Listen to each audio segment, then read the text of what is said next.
Kadang-kadang cerita paling penting itu tersembunyi di tempat yang gak kita duga. Contohnya, ya, di dalam sebuah tabel data. Kali ini kita akan coba melakukan itu, membongkar cerita di balik deretan angka tentang akses layanan kesehatan di Indonesia. Oke, ayo kita lihat lebih dekat. Jujur deh, tabel kayak gini tuh sekilas bisa bikin pusing, iya kan? Penuh baris, kolom, angka semua. Tapi tenang aja, anggap kita ini lagi jadi detektif data. Misi kita bareng-bareng memecahkan misteri yang ngumpet di dalamnya. Nah, ini dia pertanyaan utamanya.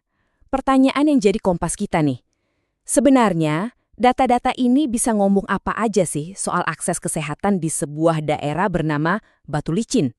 Biar nggak kesasar, kita udah punya peta jalannya nih. Pertama, kita pecahin dulu kodenya, terus kita petakan lokasinya. Abis itu, kita lihat gambaran besarnya, lalu kita zoom in ke kisah dua desa, dan terakhir, kita simpulkan apa aja yang berhasil kita temukan. Oke, setiap investigasi itu harus dimulai dari hal paling dasar, ngerti bahasanya dulu. Soalnya, tanpa ini, data ya cuma sekumpulan angka mati, gak ada artinya. Tapi, begitu kita paham, kita bisa mulai buka kuncinya satu persatu. Pertama-tama, kita tentuin dulu nih lokasinya, TKP-nya di mana. Data ini ngebawa kita ke Provinsi Kalimantan Selatan, terus kita kerucutin lagi ke Kabupaten Tanah Bumbu, dan fokus utama kita ada di satu kecamatan, Batu Licin.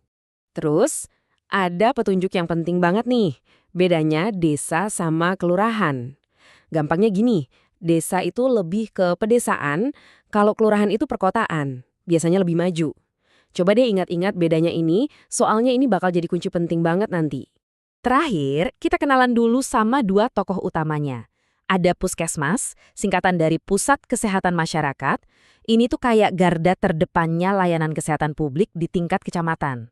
Terus ada Posyandu, pos layanan terpadu yang skalanya lebih kecil, tapi ini tuh ibarat denyut nadi kesehatan ibu dan anak di lingkungan sekitar. Nah, sekarang kita udah ngerti bahasanya kan? Saatnya kita taruh semua petunjuk ini di atas peta, biar kebayang di mana sih sebenarnya cerita ini terjadi. Jadi, coba bayangin ya, semua analisis kita ini fokusnya di sini. Kecamatan Batu Licin di Kalimantan Selatan. Tiba-tiba, angka-angka tadi itu bukan lagi sekedar data abstrak di tabel, tapi jadi cerminan dari sebuah tempat dan masyarakat yang nyata. Oke, pemanasannya udah cukup. Sekarang kita masuk ke bagian intinya. Kita lihat gambaran besarnya dulu. Sebenarnya lanskap kesehatan di Batu Licin ini kayak gimana sih? Angka pertama yang langsung kelihatan, 54.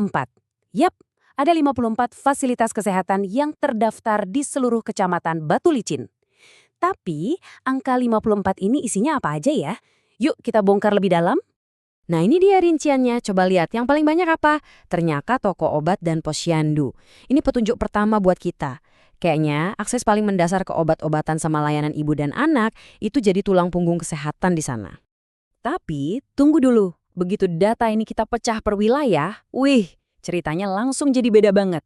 Lihat deh, ketimpangan yang kelihatan jelas banget ini. Batu Licin punya 15 fasilitas. Bandingin sama Danau Indah, cuma 2. Nah, disinilah investigasi kita jadi makin seru. Ketimpangan ini nggak bisa kita biarin gitu aja. Yuk, kita pakai kaca pembesar, kita lihat dari deket kontras antara dua wilayah ini. Sebenarnya apa sih arti angka-angka ini buat orang yang tinggal di sana? Jadi, di satu sisi kita punya Batu Licin. Ini kelurahan perkotaan yang fasilitasnya lengkap banget. Kayak pusat kesehatan mini deh. Ada puskesmas, dokter, apotek, komplit. Terus di sisi lain ada desa Danau Indah yang cuma punya fasilitas pendukung paling dasar. Kebayang nggak? Dua warga di kecamatan yang sama, tapi rasanya kayak tinggal di dua dunia yang beda banget soal layanan kesehatan. Dan inilah inti dari temuan kita. Ternyata, lokasi tempat tinggal itu bukan cuma soal alamat di KTP. Di sini, lokasi bisa jadi penentu nasib kesehatan seseorang. Eits, tapi jangan buru-buru tutup buku. Investigasi ini belum selesai. Setiap data yang bagus itu selalu punya kejutan. Selalu ada anomali yang keluar dari pola umum dan bikin kita mikir, loh kok bisa gini? Dan ini dia kejutannya. Satu desa aja, namanya Poliwali Marajai, punya 10 toko obat. Wow, itu banyak banget buat ukuran satu desa. Artinya apa ya? Mungkin ini pusat perdagangan di situ. Kita nggak bisa 100% yakin dari data ini aja. Tapi ini nunjukin gimana data itu bisa mengungkap karakter unik dari sebuah tempat. Oke, kita udah jalan-jalan menyusuri semua petunjuk. Sekarang, waktunya kita mundur sedikit buat nyatuin semua kepingan puzzle-nya. Jadi, apa aja sih temuan kunci dari penelusuran kita ini? Nah, ini dia rangkumannya. Pertama, jelas banget sumber daya kesehatan itu nggak merata. Pusat kota jadi magnetnya. Kedua, fasilitas dasar kayak posyandu itu benar-benar jadi pahlawan tanpa tanda jasa di pedesaan. Ketiga, peran swasta kayak toko obat itu ternyata signifikan banget. Dan yang terakhir, tiap desa punya cerita ekonominya sendiri. Dan itu kelihatan dari data. Luar biasa kan? Coba ingat, kita mulai dari satu tabel yang kelihatannya ya gitu-gitu aja, dan sekarang kita dapat gambaran yang kaya dan berwarna tentang infrastruktur kesehatan sebuah komunitas. Tentu aja, ini semua bikin kita mikir lebih jauh. Pola yang kita temuin di satu kecamatan ini, ketimpangan, pusat layanan di kota, keunikan lokal, kemungkinan besar ini cuma cerminan dari cerita yang jauh lebih besar. Jadi, kalau ini aja peta kesehatan dari satu kecamatan, coba deh kita bayangin seperti apa ya peta kesehatan untuk seluruh Indonesia, dan cerita apa lagi yang masih tersembunyi, nunggu untuk diungkap.